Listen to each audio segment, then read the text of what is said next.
E a todas e a todos, como faço toda terça-feira, falo sobre algum tema da educação ou que tem vínculo com a educação.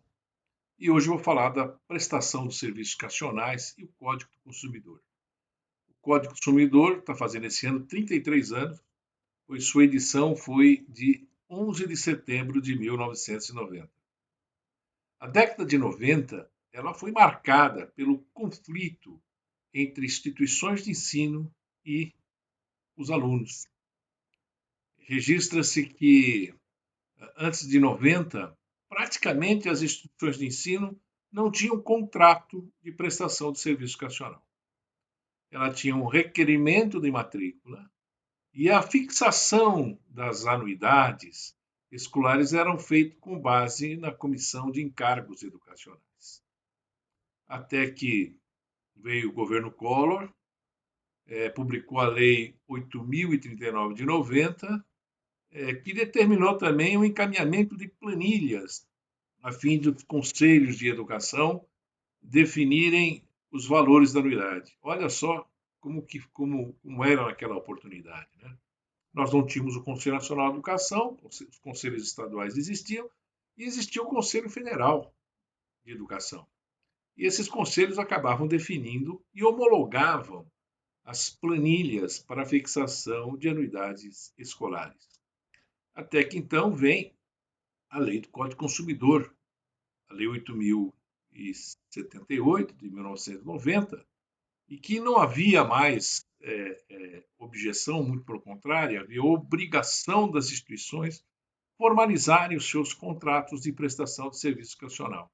Eu lembro que foi praticamente eu iniciei na educação superior em 88, havia uma certa resistência de ter contratos, principalmente das entidades confessionais.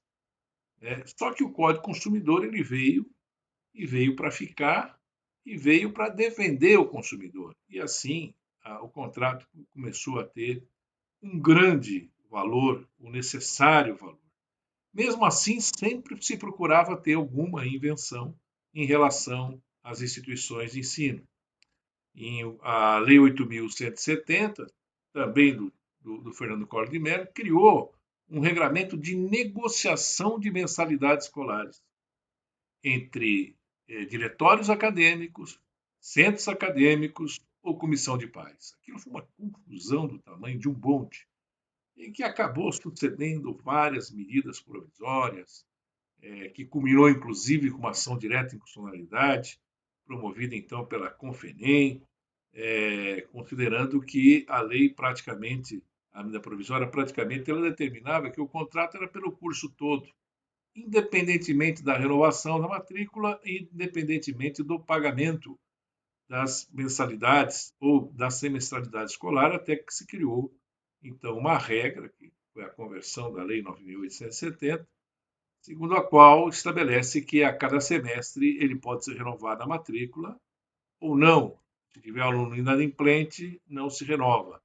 Mas criou o impedimento de cortar ou de suspender a oferta do curso no semestre. Razão pela qual as instituições começaram a transformar os seus regimes, que até então eram anuais, para o regime semestral, pelo menos de natureza acadêmica, visando exatamente impedir a matrícula dos alunos que estejam inadimplentes.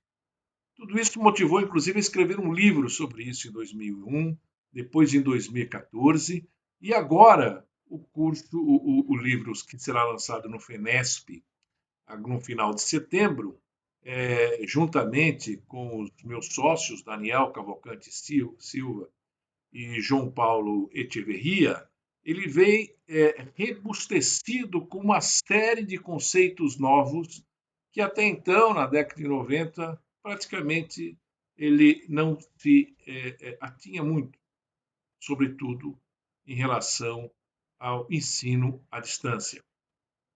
E isso veio, principalmente com a pandemia, com a possibilidade da educação virtual, veio para, indiscutivelmente, ser uma realidade na oferta dos cursos, a tal ponto que esses cursos têm crescido muito mais o ensino à distância do que o ensino presencial, na educação superior, obviamente.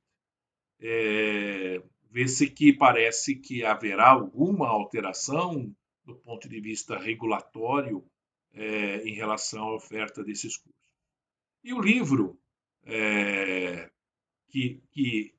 cujo nome é Prestação de Serviços Educacionais, Contrato, Legislação e Procedimentos, e quando a gente fala em prestação de serviços, é muito mais amplo do que o contrato, porque há uma série de relações existentes na educação que não se concentram e nem está, às vezes, no próprio contrato, que são obrigações de natureza, inclusive regulatória, que a escola tem que se adequar a cada momento em que se altera a legislação, como, por exemplo, diretrizes curriculares nacionais, é um exemplo típico disso, né? Ou mesmo a legislação referente à possibilidade de ter disciplinas à distância ou não, né? Já teve o semipresencial, hoje já não existe a figura do semipresencial, e é o presencial no limite de oferta de cursos, disciplinas à distância até 40%. Então, o nosso livro vai, obviamente, falar dos pressupostos legais previstos na legislação, Código Consumidor, LDB, enfim, várias legislações relativas ao contrato, à prestação de serviços educacionais. Também vai falar de uma coisa que é essencial, que é a divulgação da oferta dos seus cursos, a maneira como ela é ofertada, se tem aula de sábado, se não tem aula de sábado, quais são as aulas presenciais ou não, né? Aonde são ofertados esses cursos, a clareza no processo de divulgação, como estabelece o artigo 36 do Código do Consumidor, né? Trata também da questão da divisão de matrícula e renovação com contrato, que são coisas distintas. Um é ato acadêmico, matrícula e rematrícula, e o outro é contratual, considerando obrigações que o aluno tem que fazer, como, por exemplo, o pagamento da primeira mensalidade, para iniciar, então, o curso, e outras obrigações atinentes às condições de ele poder fazer ou não a matrícula, como, por exemplo, ter concluído o ensino médio, né? É, vamos falar, obviamente, da elaboração em si do próprio contrato de prestação de educação, com as suas nuances, com as suas proteções e, ao mesmo tempo, com a sua transparência, considerando as modalidades de ensino e também os níveis de ensino. Porque nós não estamos falando aqui só de educação superior, mas também da educação básica, né? Como também, indiscutivelmente, o contrato digital veio para ficar. Então, nós estamos abordando isso da mesma forma que a Lei Geral de Proteção veio, está aí, e agora precisa se readequar ou se adequar, se os contratos ainda não fizeram as adequações necessárias frente à Lei Geral de Proteção de Dados. Sem dúvida alguma que criamos um capítulo próprio sobre o ensino à distância, né? Pelos reflexos que eles têm, pelos lead cases existentes, principalmente no judiciário, enfim, é uma forma de subsidiar as instituições a fim de garantir que seja a oferta de curso de acordo com o ato de regulação, de acordo com as normas estabelecidas, Lei Geral de Proteção de Dados, Lei LDB, né, assim como lei de sinais, diretrizes curriculares em todos os níveis e assim por diante. E também a gente encerra com outros instrumentos que são vinculantes. A instituição de ensino ela é altamente regulada e, como tal, ela tem que reconhecer o curso na época certa, senão não consegue dar o diploma para o aluno. Ela precisa subsidiar o INEP com o preenchimento do censo. Ela tem que fazer divulgar o calendário escolar anualmente.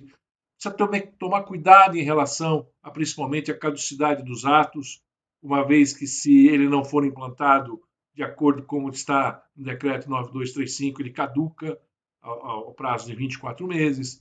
Cumprimento das DCNs, as diferenças de frequência no que concerne o presencial e a distância. Então, Esperamos que esse terceiro livro venha contribuir nas relações de consumo, na tranquilidade das relações entre escola e aluno, escola, pais e aluno.